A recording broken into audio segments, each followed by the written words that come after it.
नमस्कार, आप देख रहे हैं हमारा नवजीवन, नेशनल हेराल्ड और कौमी आवाज का ये खास प्रसारण। आज हमारे साथ हैं जाने माने तकनीक विशेषज्ञ सैम पित्रोदा। हम सैम पित्रोदा जी से ये बात इसलिए कर रहे हैं आज क्योंकि आज स्वर्गीय प्रधानमंत्री राजीव गांधी जी की पुण्यतिथि है। आज 21 मई है और राजीव गांधी जी को सैम पित्रोदा जी से बेहतर कौन जानता है। सैम पित्रोदा जी ही थे जिन्होंने राजीव गांधी जी के साथ मिलकर इस देश को सूचना क्रांति, तकनीक क्रांति दी। और यही कारण है कि आज सैम पित्रोदा जी इस समय शिकागो में हैं, अमेरिका में हैं और हम यहाँ भारत में बैठे हैं और उनसे आमने सामने बैठकर बात कर रहे हैं। ये राजीव गांधी जी की देन थी और सैम पित्रोदा जी की देन थी। सर, आपका स्वागत है।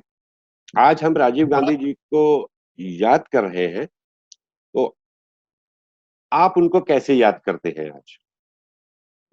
देखिए भैया, हम तो उनको हर रोज याद करते हैं। उनका कंट्रीब्यूशन हमारी जिंदगी में बहुत बड़ा है। उन्होंने हमें जीने का मीनिंग दिया। देखिए, हम तो ऐसे काम कर रहे थे, टेक्नीशियन तरीके से धंधा चला रहे थे। उन्होंने हमें मौका दिया कि जिससे हम कुछ पूरे देश के लिए कर सके। वो जो ना होते, उनका पॉलिटिकल विल ना होता, तो हम कुछ नहीं कर सकते थे। 3 चीजों की जरूरत थी उस वक्त। सबसे पहले पॉलिटिकल विल, जो राजीव गांधी ने दिया। उसका मतलब वो भी था कि उन्होंने हमें सब सुविधाएं दी, सुरक्षा दी, सपोर्ट दिया, हमें विश्वास रखा और हमें एक्सपेरिमेंट करने को एक मौका दिया हिम्मत के साथ। दूसरी चीज थी डोमेन एक्सपर्टीज, जो हमारे पास थी, जो हमने 15-20 साल काम किया था टेक्नोलॉजी में। और तीसरी चीज थी देश की युवा शक्ति, उनकी टैलेंट। हमारे जो पहले 400-500 इंजीनियर थे, वो सब पढ़े लिखे आईआईटी वाले ग्रेजुएट्स थे। अगर वो ना होते तो हमारा काम सफल नहीं होता। तो ये 3 चीजों की जो मिलावट बनी, उससे वो देश को आगे ले गई। पहली जो हमारी मुलाकात थी इंदिरा गांधी से, उसमें हमने बताया कि टेलीकॉम और आईटी देश का नक्शा बदल देगी। तब राजीव गांधी उस वक्त मौजूद थे वहां पे।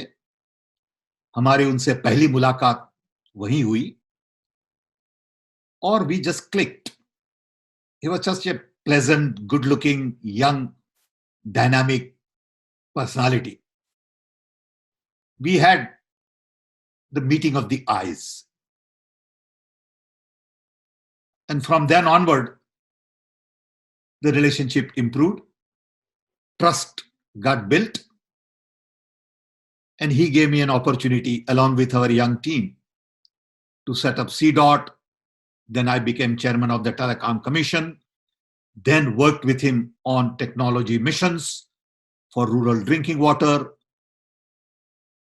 literacy, immunization, cooking oil, milk production, and telecom. बहुत कम लोग जानते हैं अभी देश में कि जो पोलियो इराडिकेट हुआ 20 साल के बाद, उसके बीज लगाए गए थे राजीव गांधी के समय में। राजीव गांधी ने कहा, आप जाके वैक्सीन का प्रोडक्शन शुरू करिए देश में। उस वक्त हमें 300 करोड़ की जरूरत थी। उन्होंने इमीडिएटली अप्रूव किया 300 करोड़, लगाओ इसको, जो बहुत जरूरत है। उस वक्त इंडिया में कोई वैक्सीन नहीं बना रहा था। आज इंडिया सबसे ज्यादा वैक्सीन प्रोडक्शन दुनिया में करता है। We are the largest producer of vaccine.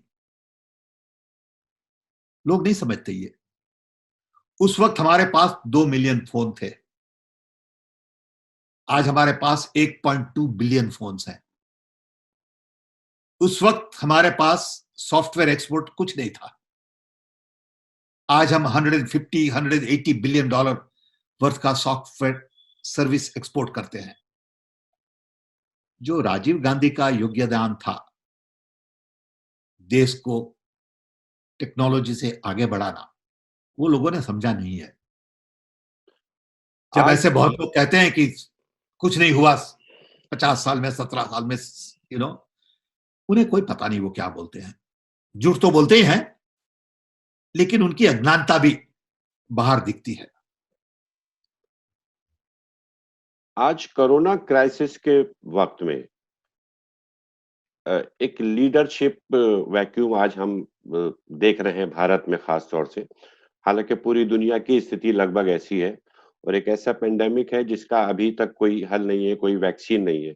ये सवाल इसलिए क्योंकि अभी वैक्सीन की बात की आपने, लेकिन जो कदम उठाए जाने चाहिए सरकार की तरफ से, राजीव गांधी जी ने इस किस्म का कोई ऐसा उस समय नहीं था, लेकिन उन्होंने ऐसी स्थिति ना आए और लोगों को बचाने के लिए बहुत काम किया।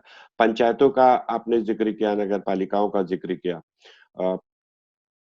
इंटरनेशनल रिलेशंस भी जो उस दौर में नींव रखी गई, जो फाउंडेशन पड़ी, वही आज आज चल रही है। राजीव जी की जो पर्सनालिटी के इस एस्पेक्ट को आप कैसे देखते हैं? देखिए, राजीव जी मानते थे साइंस में। साइंस में मानना वो सत्य में मानना बराबर है। Science is all about truth. It is not about lies. It's not about belief in something strange. Or science affects everybody. Science does not distinguish between Hindu, Muslim, Christian, real, poor, rich, urban, rural, scheduled caste, not scheduled caste. Science says everybody is equal. Science says they are all human beings. They are part of the nature. So अभी जो corona virus हो रहा है, उससे हमें यह समझना है, जो राजीव के जमाने में हम सब बड़ा क्लियरली समझते थे, everybody is equal. We must respect people irrespective of their background. Women are equal. Handicap is equal. Poor is equal. Blind is equal. I think this is what coronavirus is teaching us. And if Rajiv Gandhi would have been alive, he would have approached this from the viewpoint of science. He would have said, more testing. Right. Let's tell people facts. Let's be open, transparent, accessible. Let's network with the rest of the world to get best practice. Okay. Let's test more and more people. And let's prepare for the worst and hope for the best. Abhi kya hai? We are telling people everything is great. And it may not be true. What bothers me the most in India about coronavirus is these images that I see on the road of migrant workers. It breaks my heart. It breaks every Indian's heart, no matter what their background is. Yes. You cannot be Indian and not get hurt.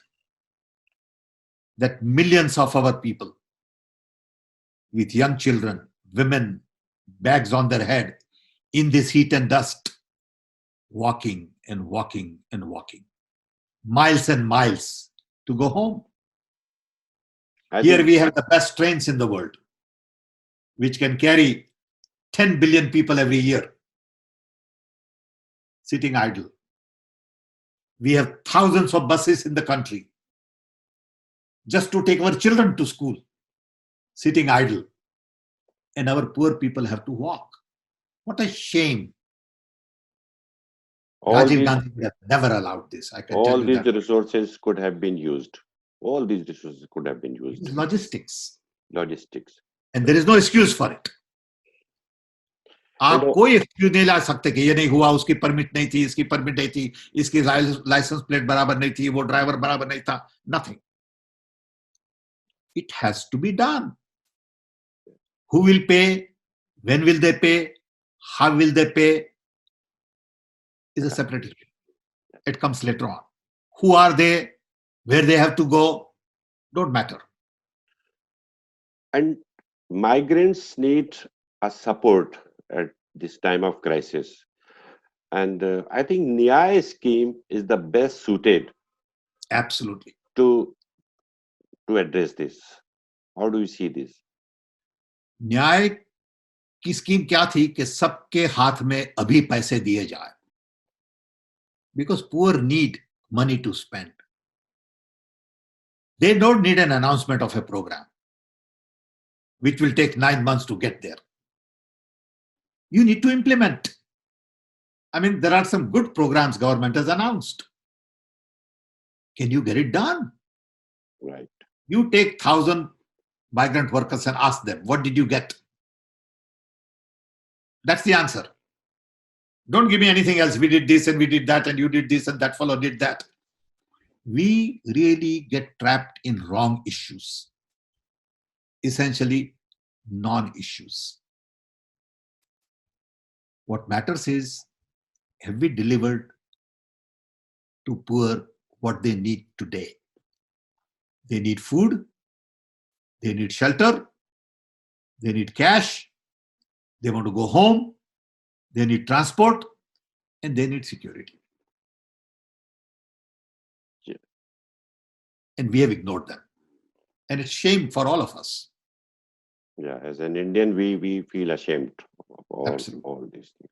Absolutely. आज राजीव जी की पुण्यतिथि के मौके पर हमने उनकी personality को याद किया और कोरोना क्राइसिस के टाइम पर अगर लीडरशिप ऐसी होती तो स्थितियां शायद वो नहीं होती जो आज हम भारत में देख रहे हैं. सैम, आपने हमसे बात की नेशनल हेराल्ड, कौमी आवाज और नवजीवन के लिए. Thank you very much. बहुत बहुत शुक्रिया. Thank you, Aya, and thank you for doing this and really appreciate the opportunity. Thank you.